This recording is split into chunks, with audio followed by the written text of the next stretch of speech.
Welcome back, everybody, to the Meeple Marathon, where today we're going to be continuing our coverage of Gaia Project. In this video, we'll be discussing how to set up the game, specifically for a solo game, and then how to play the game. We'll go through the steps that you need to know to how to play the game, and then in the next video, we'll do a playthrough, see how far we can get. So let's go ahead and take a look at what you need to do to set up the game.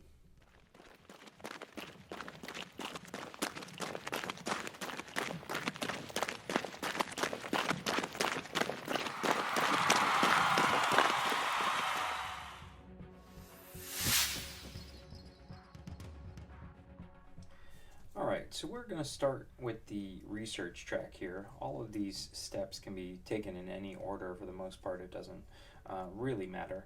I just tend to start here. So first thing I have done is gone ahead and placed out marker tokens for both myself and the AI. I will be playing white, the Etars, and I'll be playing against the Hadash Halas, the bird folk, which is the red. So you can see here that basically I have placed our markers on the starting space of each of the research tracks, except for the AI gets to start at level 1 of the economy track. So we've gone ahead and bumped them up to start there at level 1. Then what we need to do is populate all of our tech tiles here. So these are all going to be filled in with standard tech tiles, and then we're going to put some advanced ones up here. So what you want to look for when you're setting up your standard tech tiles is the ones with this green symbol on the back here. So essentially these, you have one of each tile. These are kind of like the starting tiles, and what they tell you to do is just go ahead and shuffle these up, and then you're going to randomly lay each one of them out. They're each going to have a spot onto these 9 slots at the bottom of the board. Now if you're playing multiplayer, you're going to need to build upon these stacks, creating stacks of equal, the same tiles equal to your player count. But when you're playing solo, all you need is 1 tile each, because the AI does not collect tech tiles, and there's no need to get the rest out of the box. So make your life easy. Just pull out the green ones, shuffle them up, and place them out here. That'll also make it easy for you to visually see once you've pulled the tech tile.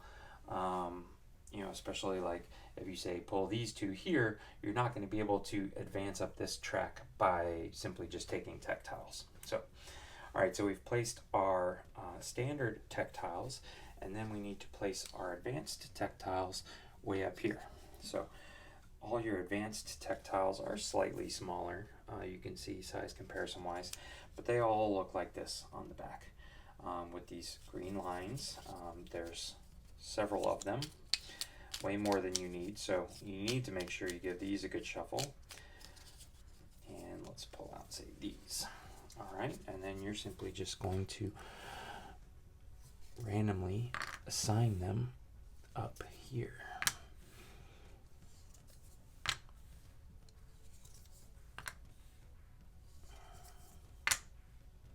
All right, and then the rest can go back in the box or your storage solution, whatever it may be. All right, the last thing we need to do is pick 1 Federation token. They tell you to separate out because there's 2 of each kind. I just take them all in my hand. I make sure the Glean token has been removed. Even if I did pull it, I could just pull another one. I simply mix them up in my hand and I pull one out. So this is going to be the Federation token that sits up there at the top of that research track. Then the rest of these can go off to the side. If you have a storage solution that you can easily pull them out of, that works too. You're going to need to pull them during the game, but I tend to like to just look in the rule book and choose which one I want, and then I search and pull that one out of my storage solution. All right, but that is all we need to do for this particular board as far as setup is concerned. Okay, so this is our kind of scoring tile. Essentially our round scoring tiles are going to be here along this arc, and our end game scoring tiles are going to be right here, this area is going to help us track our end game scoring, see how far along we are on the track. And then these are our round boosters. So I have gone ahead and just shuffled those up and randomly drawn out 5. That's because you're going to take the player count, which in this case is 2 because you're playing against the AI, and add 3. Because there's always going to be, you always want there to be 3 left behind that people can choose from in the next round. So I've gone ahead and put those out to the 5, and keeping them in order like this, being able to keep them in a row like this does matter, because that's how the AI is going to choose theirs throughout the game. So make sure you have space to keep them lined up side by side. Moving back over here to this board, essentially we're just going to populate these 6 rounds with these fan-shaped tokens here. So we'll basically just take these, give them a shuffle, and then we'll pick 6 to randomly put out right here. And these are going to give us bonus points if we can achieve what is on here, and we'll talk all about all this during the game. But each of these gives us the opportunity to earn, say, 5, 2, 3, 5, 5, respectively. It's also going to give the AI points at the end of every round. So, and on the number on the left side here is the points the AI is going to get in these first 3 rounds. And then for 4, 5, and 6, we're going to look to this side. So it's going to get 5, 5, and 2. It's going to get 0, 4, and 2. So this just kind of gives us a little bit of direction. We don't have to follow these. We don't have to go after these points, but it is a good way to, keep up with the AI and not get left behind. The rest of these can go, again, back into your storage solution. Then these last 2 spots are going to be 2 end game scoring conditions. So you'll take these ones that are very distinctly shaped with the kind of round cutout at the end. They look like a ticket, like a ticket stub. And you're going to give them a shuffle, and you'll pull out 2 of those and place them here. It does not matter which one goes where, because they're both for end game scoring. All right. So when you play with the AI, you are playing a 2-player game. And anytime you play a 2-player game, you will want to, you have to set up a dummy player for end game scoring. So all that means is that the dummy player can keep you from, say, getting first or second. I guess not really third, but they can keep you from getting the best if you slack off. So essentially what we're doing here is looking at this number down here in the lower corner. So in this case, it's 11, which is off the board, I guess. Not really sure how you track 11. And in this instance, I guess maybe I would need a second token, so a 10 and then a 1 again. But let's see, this one is owns the most structures. The Lost Planet's mine counts as a structure. Okay, and then this bottom one here is colonize the most different planet types, including Gaia planets and lost planets. Okay, so this one's set to 5. Now what we can go ahead and do is I can look ahead and see, well, we each have colonized our own type of planet, so we're each already at 1 here, and we each have 2 structures out on the board, so each of us are already at 2 there. So you can see this is how you track your progress towards endgame scoring throughout the game, is simply moving along this football field here.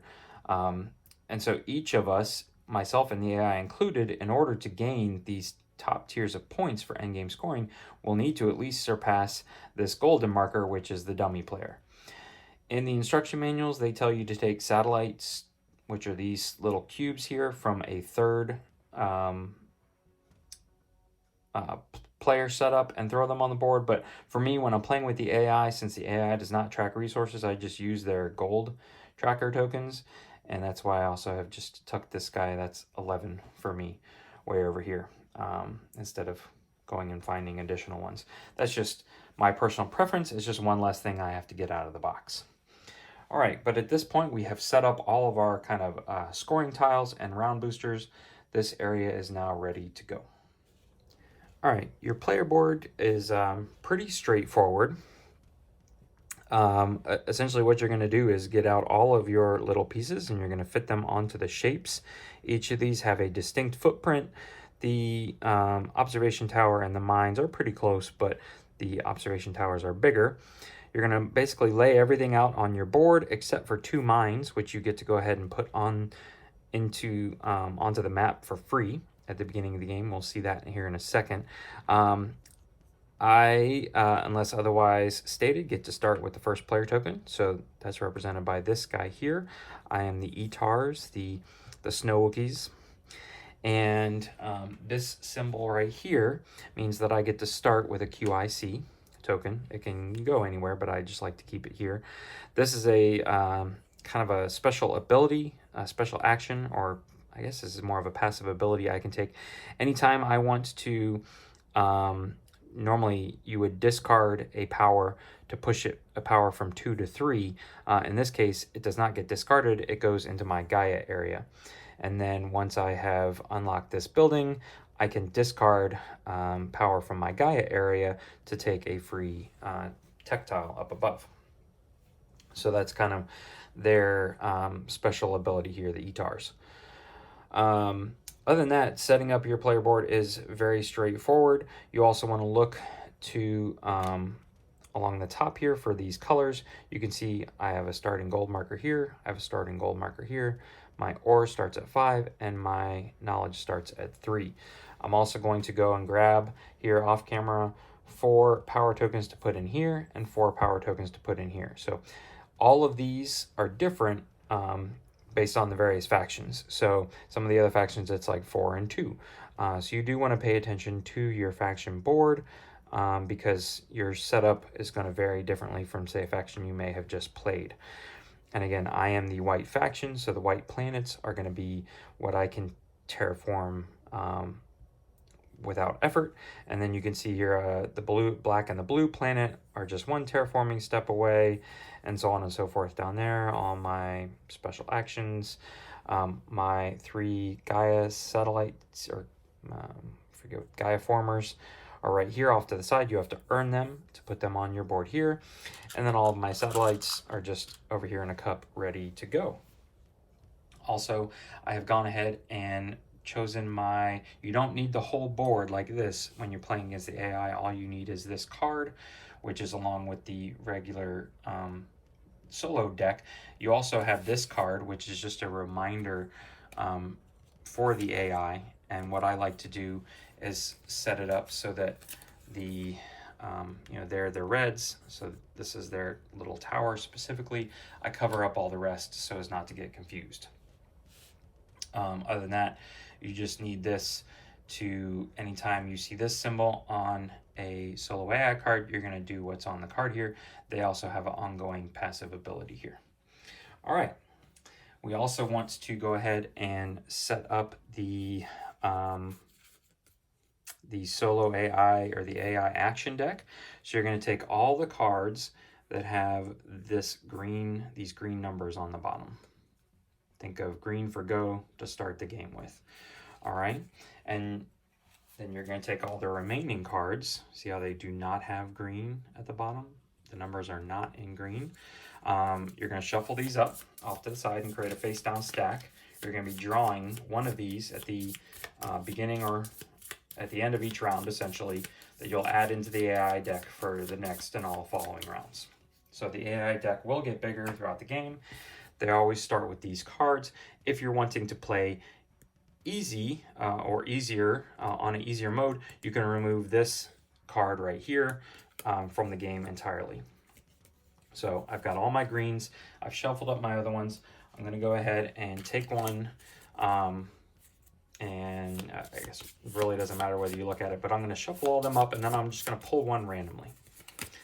And what I'm going to do here is look down here, and this tells me that the AI gets to claim the round booster that's all the way to the right. So they're going to claim this. I'm just going to flip this over and put it right there. They don't do anything with it. It just keeps me from being able to claim it. I'm going to flip this back over. I'm going to shuffle all these back up. And the last thing you're going to do, you need to do this at the beginning of every round or at the end of every round. Anytime you prepare the AI deck, is take the bottom 3 cards, and you're going to turn them sideways and put the rest of the cards like that. So you kind of create this stack. This has meaning, and we will talk about it later. But for now, just for round one, we have created the AI action deck. And the very last thing you want to do is go ahead and place out your beginning mines.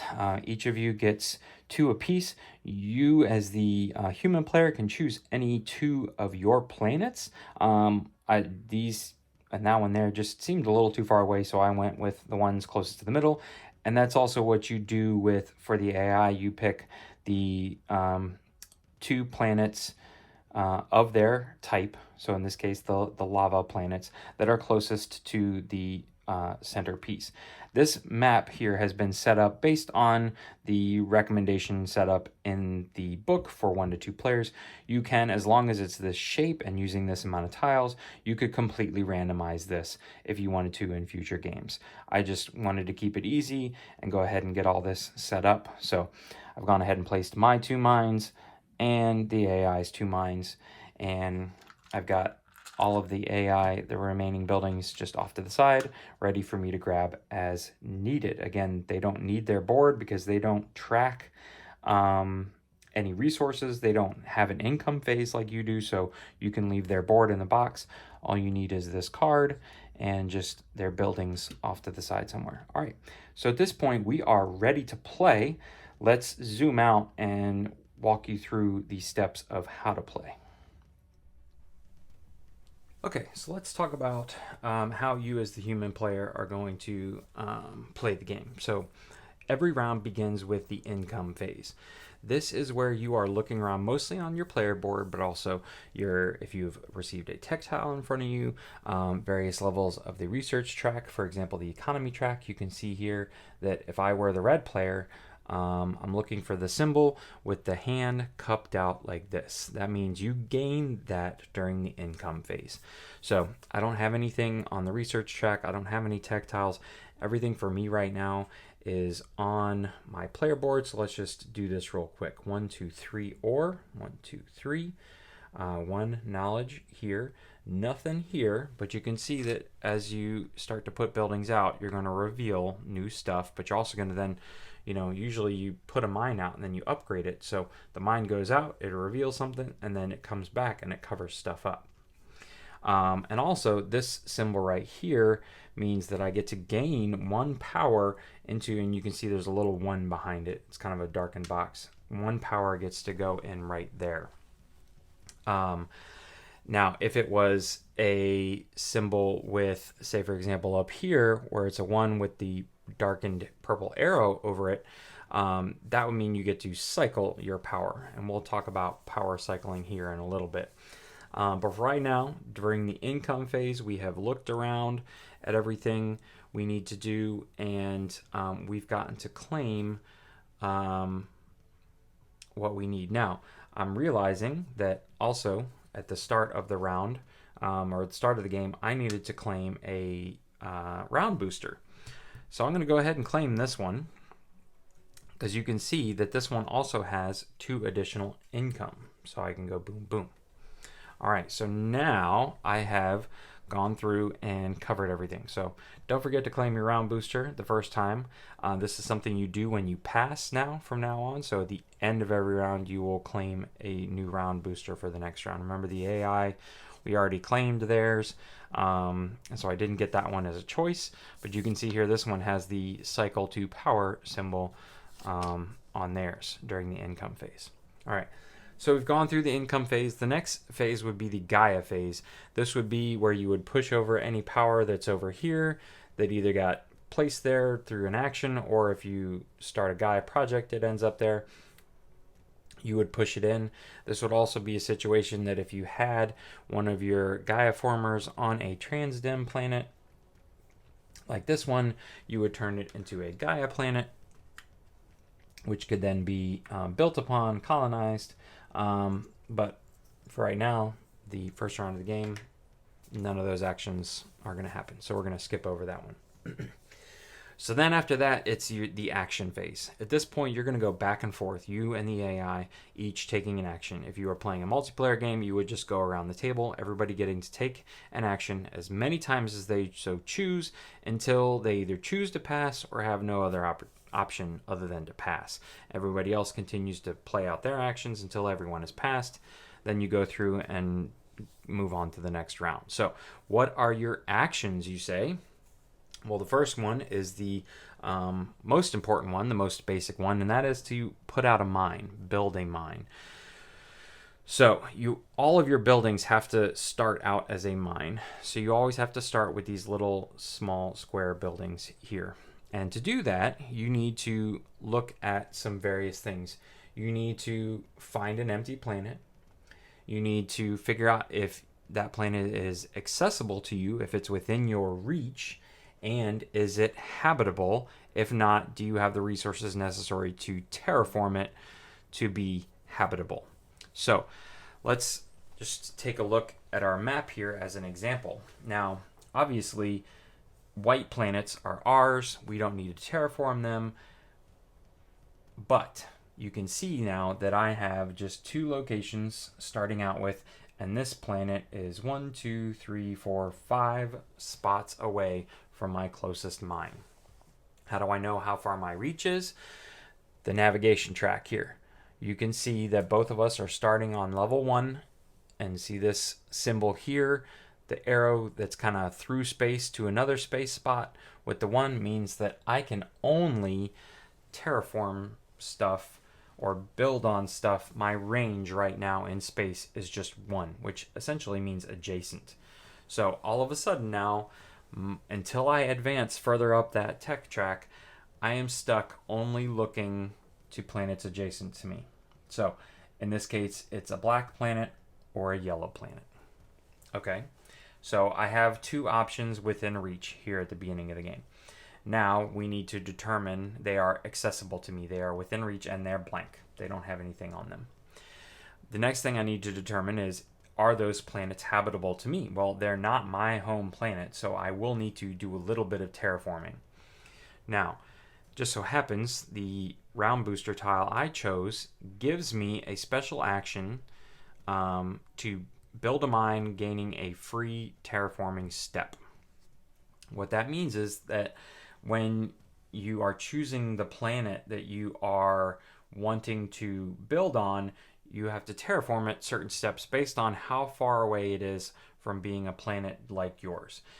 This circular scoreboard here is set up as a visual, so you can see here's my white planet.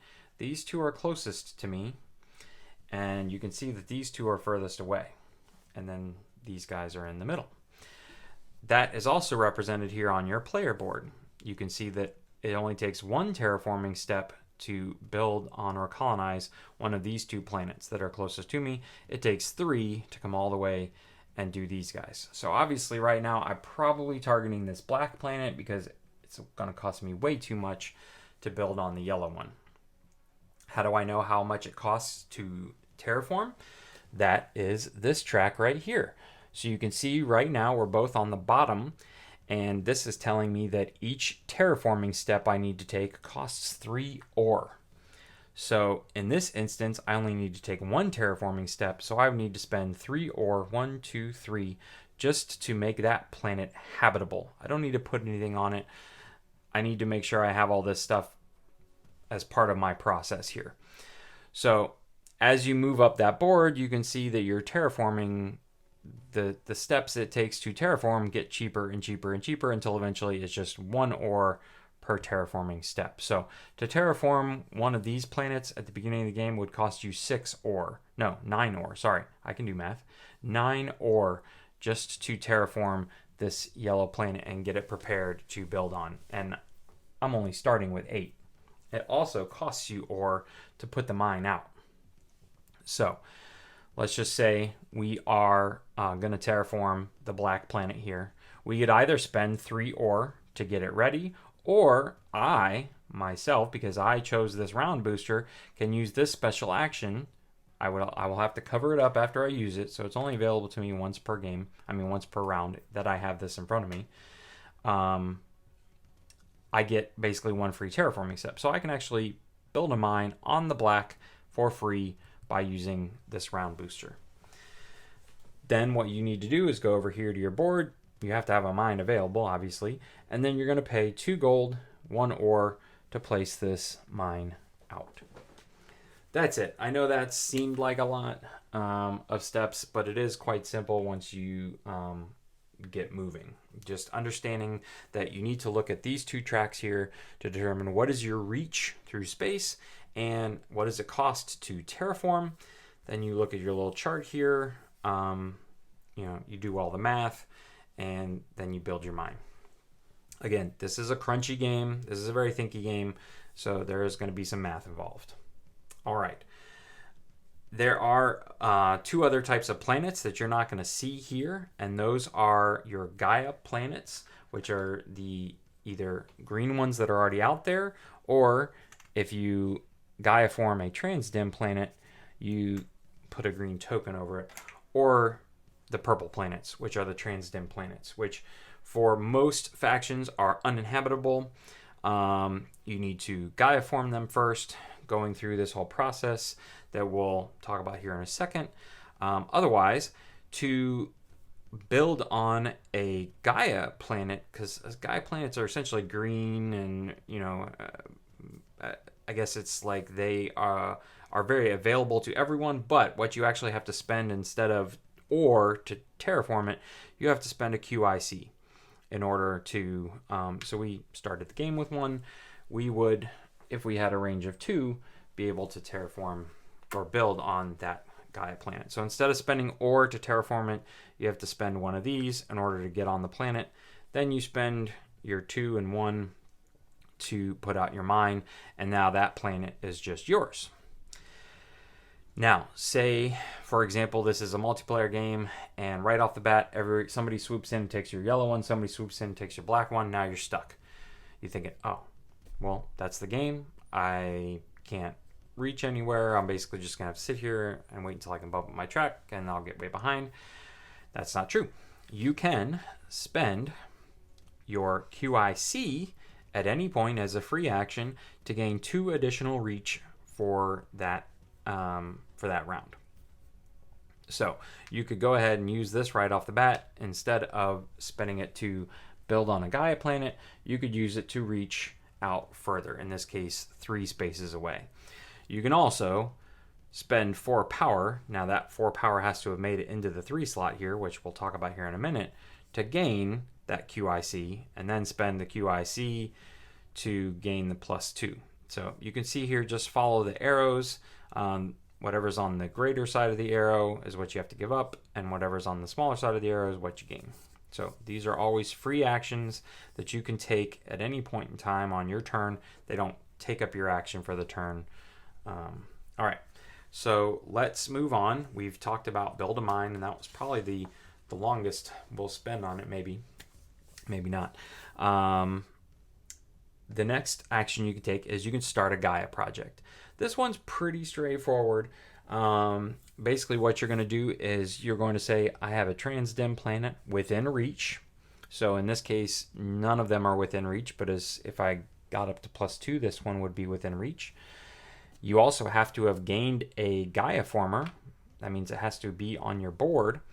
And you simply are going to take this, place it on the transdim planet, and the next round, it then becomes a green planet.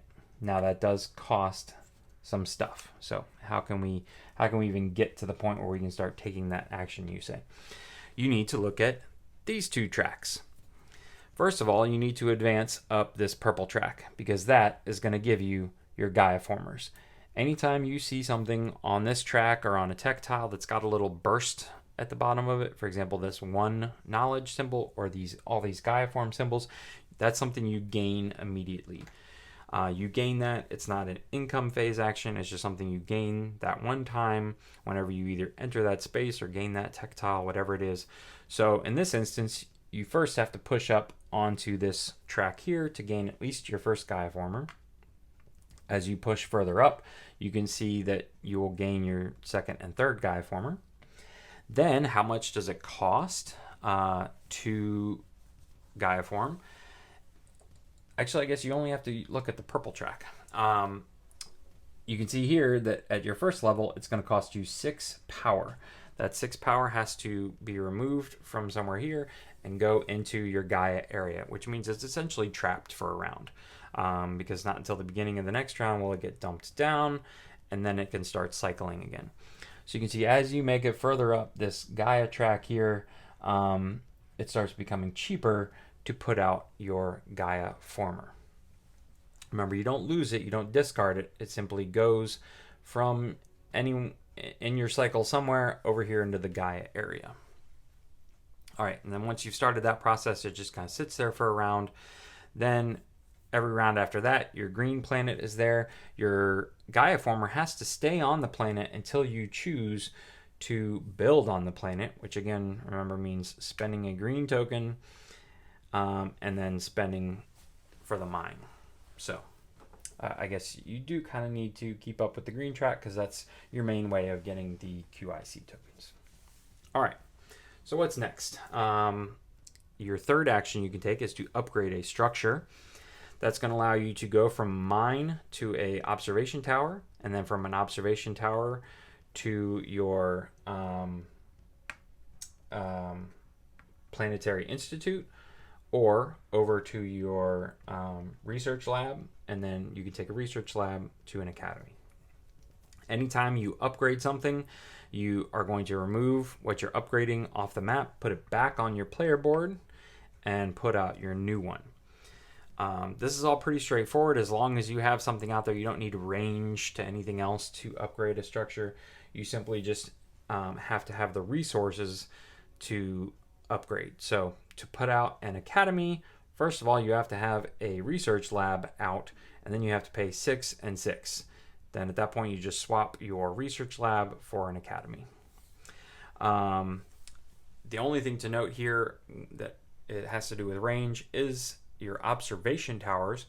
If you are within 2, so you have a mine and you want to upgrade it to an observation tower, if that mine, so for example, this mine is within 2 of any other player's building, it becomes 3 money instead of 6. It becomes cheaper to put out observation tower, I guess, if there is something to see.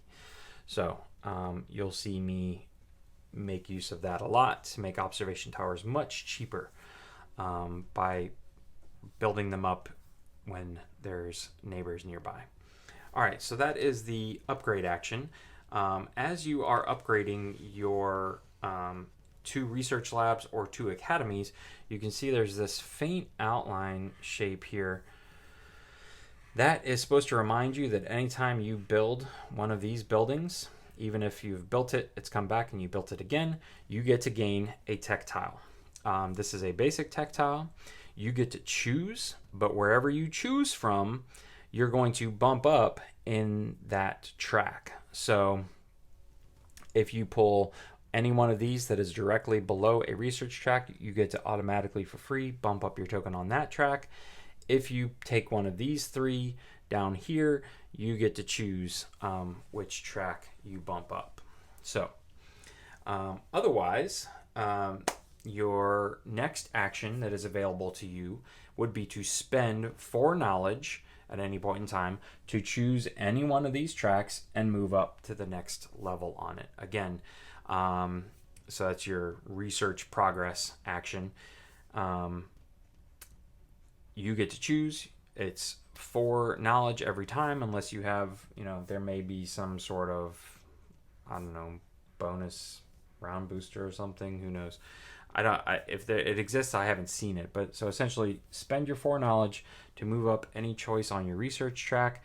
Anytime you pass over something or land on something with the burst, you get that. So get a Gaia former, get 3 power. This is, you get to instantly cycle 3 power.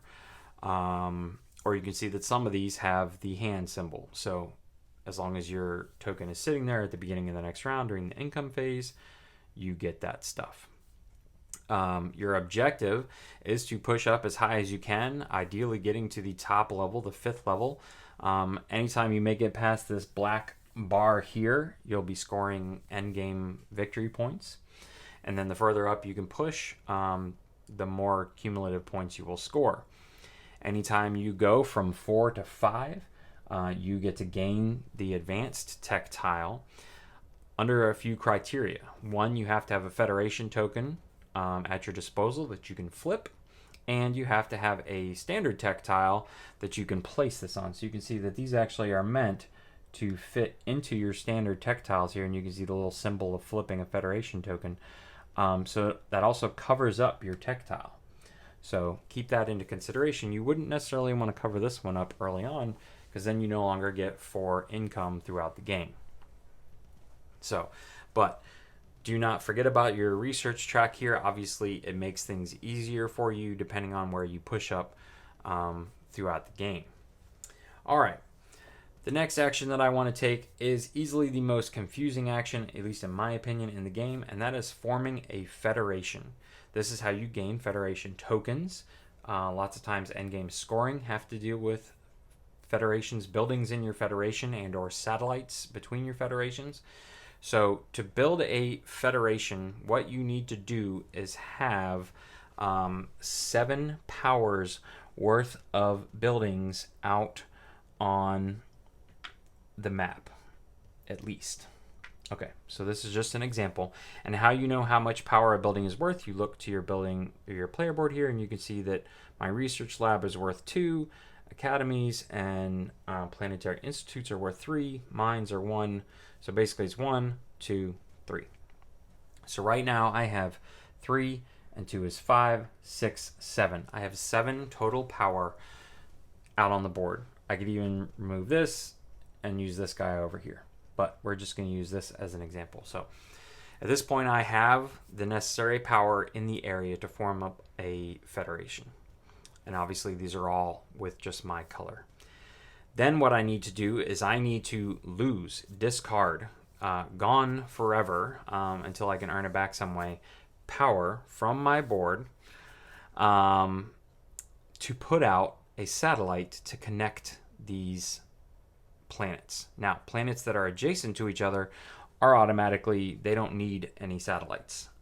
But this guy needs to be connected to this guy, and this guy needs to also be connected. And so this would be creating a federation. So in this instance, I need to discard, lose, gone forever, 2 power from my player board in order to put out these 2 satellites. And now all 4 of these buildings are part of a federation. I get a federation token, but also now in the future, I cannot include them in a federation. And any number of, or at least 1, each player can have 1 cube in every space. So if the AI happens to throw down a satellite cube in your way, it doesn't matter, you can put yours down as well.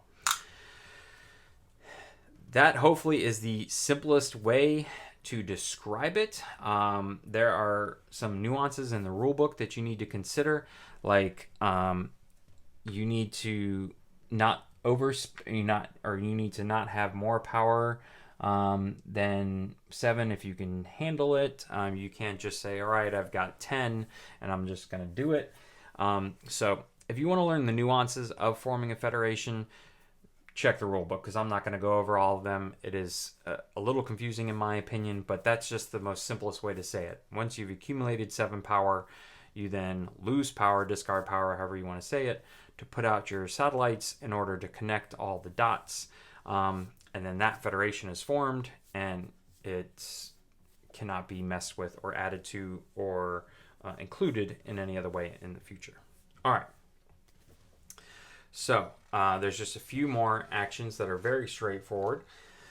The last few involve just taking either special actions or power actions. So these are your power and QIC actions. Essentially, you can just spend an action to then pay the cost, which is up at the top here. So you can see this is say spend 3 power. It has to be in this 3 slot here. Or in this case, if you have lots of QIC, you can spend 2 QIC to take this action. Anytime you do one of those actions, you cover it up because it's not available to anybody else for the rest of the round. At the end of each round, you'll clean all these off. Or you can also take your special action. So in this case, my special action on my round booster tile, it's the orange. I could take it and cover it up. Say I have this tech tile in the future, that's a special action I can take. And so taking those actions is an action itself. The last action you can actually take, which is a defining action, is the pass action. That's when you have decided you want to take, you either can't or don't want to take any more actions the rest of this round. You will take your round booster token, you will put it back, or technically you have to claim one that's available first, because you can't just hold on to this one. So you'll claim one that's available to you at the time, and then you'll put yours back into the mix. When you're playing the AI, it's important that you put yours back on the far right and push everything to the left. So say I claim this one, I put mine back on the right and push over, because the AI picks specific spots out each time. If you are the first person to pass in a round, you gain the first player token unless you already have it, which could be important to you for the next round. Especially, really, you're only fighting over these actions here and then the actual planets. Once you make it to a planet, nobody else, unless you're, but there is one faction that can do it, but otherwise, you're the only person there. You're the only person that can build there. All right, so that's the pass action. We have talked about free actions, which are these right here. Some people get free actions over here on their Planetary Institute. There might be a free action on a tech tile, things like that. So those are the ones with the black arrows. Those are free actions, can be taken at any time on your turn and do not count as your one action for that turn. Okay, so there's two more things that we need to talk about, and then we're done. We are ready to go ahead and get started with a game. First thing is cycling your power. So these little cubes are your power cubes, but they need to be in this level 3 area here in order to spend them to really do anything. You'll see that my faction is a little different because I can actually do stuff with tokens over here in my Gaia area, but we'll talk about that during gameplay. For the most part, however, you cycle anytime you see the curved purple arrow that's purple, like this one, that's cycling power. Anytime you see the black arrow going the other direction, that is spending power. So that's going from 3 back down to 1. The objective here is to get as much power into 3 so we can spend it. But the trick is that anytime you get power to cycle, you always have to start in 1 and cycle it up into 2 first. Until your 1 bin is empty, you can't start moving from 2 into 3. And if everything's in 3 and you get the cycle action, obviously nothing happens. But just keep that in mind, that anytime you cycle power, it's got to come out of 1 first and go into 2 before you can push anything. 1 has to be empty before you can push anything from 2 into 3. So it does make a difference. For example, at the beginning of every round, when on my player board, when I gain a power, I may want to cycle power first. Say, I have this tech tile and a couple other ones that allow me to cycle power. I may want to cycle power from 2 into 3 because 1 is empty before I go and drop 1 into 1, because then I would have to deal with that 1 first, and it would probably get stuck up here in 2. So keep that in mind. That is the direction and how you go about cycling power. It's got to go from 1 to 2, 2 into 3, and 1 has to be empty before you can start pushing 2 into 3. The last thing that every human player deals with, but the AI does not, is the charge power passive ability. And that is anytime a building goes out on the map. So anytime the AI upgrades or builds a mine, essentially. If that building goes out on the map within 2 spaces, so they call it in the neighborhood, within 2 spaces of any one of your buildings, you get to charge power based on the power level of your building.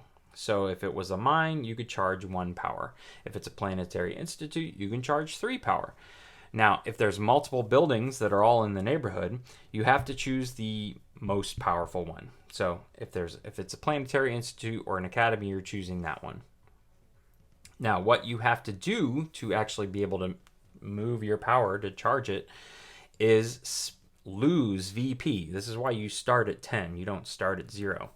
you lose VP. So you go backwards on the VP track. The number of VP, one less than the amount of power you want to cycle. So if you are cycling for a planetary institute, you need to move backwards 2 spaces on the VP track, but then you get to cycle 3 power. This is optional, but it's all or nothing. So you either need to spend all 2 VP and cycle, well, I guess you need to always spend the maximum. If you only have 2 power to cycle, you could still spend 2 VP and cycle 2 power. But this is all optional. The all or nothing step is optional. You can choose not to cycle power or take advantage of the charge power option.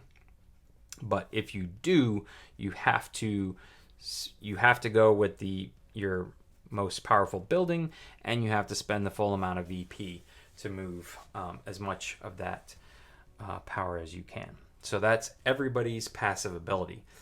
That is all of the steps. I know that's a lot. Gaia Project, like I have said, is a very heavy Euro game, and so keep your rulebook handy. But essentially, once everybody has passed, taking the pass action, you really just do a quick cleanup phase of cleaning up the action tiles here. At this point, everybody should have swapped out their round booster tiles, and then your round scoring tile for that round will get flipped over just so you don't get confused. And that's basically the cleanup phase. It's very straightforward, and then you roll right into your next income phase. So that is it. Now, really quickly, how do we play against the AI? Well, again, I'm not going to cover all of what their symbols mean, but essentially they're roughly taking the same actions you are. But what you're going to do is, let's go ahead and have me take my first turn. No, because I'm going to have to think about it too much. What you do, and the very first turn of each round, you're going to have to flip over 2 cards for the AI. But you're going to always use 2 cards for the AI. The card on the right is the support card. That's the card you're going to look to figure out what the range is or what direction you need to go when choosing from right or left, or how you zigzag up or down the map. So the card on the right is always your support card. The card on the left is always the action you're going to be taking. So that's always going to be found here, along with the victory points that the AI is going to automatically score at the end of the round. So in this case, it's 0. But here you can see that this is telling me the AI is going to push up on a random research track, and how I decide which track to choose is the first one from the left. So in that case, the brown track over there. Pretty straightforward. So you can see if these had been reversed, however, if I had dealt this one first and this one second, they would be upgrading one of their buildings. So they would first want to try and upgrade to the Planetary Institute. Then if that's not available, they would want to upgrade a mine into an observation tower. And so that's what this symbol is telling you. If you need a tiebreaker, there's various tiebreakers, but you can also, if direction needs to come involved, you're going to see you would start up there and go boop, boop, boop, boop, boop, boop. You would follow this arrow direction as opposed to starting down here and going boop, boop, boop, boop, boop, up. And at the end of the round, you're scoring 1. But this is how it was dealt. There's some other symbols on here that we'll talk about more when the time comes. For example, when we get down to the last 3 cards here, the first card that comes up with an X right there in the middle, the AI is going to pass. Actually, it would be on this one. But that's essentially how the AI takes their turn. Once you have taken their turn, you can move this over and you'll add a new card there. So you can also kind of see, it doesn't really help you much. It doesn't give you any insight, but you could see maybe if the next one was another advanced tactile one, they're going to take 1, 2, 3, 4, or whatever from the left. Not a whole lot you can do with that information, but I'm just going to go ahead and leave that up there since that's the start of the game. But that is essentially how you control the AI. Like I said, once you get the iconography down, their turns are very quick, but they become very competitive as you start to add more and more actions to their action deck. All right. So that's it, ladies and gentlemen. We have covered a lot today. We have covered how you set up the game, specifically for a solo game against the AI. And then we've covered basically how to play Gaia Project. Now, that was a lot of words, and without context, it's hard for me to learn. So that's what we're going to do next. In our next video is we're going to start a playthrough of Gaia Project, play through hopefully the first half of the game, the first 3 rounds, so you can see what it looks like to actually take these steps as a human player and to take the steps for the solo AI. So if you enjoyed this video, please consider giving it a thumbs up. And if you'd like to see more videos like this in the future, including the Gaia Project playthrough coming soon, please consider subscribing to the channel. Once again, thanks for watching. Have a great day.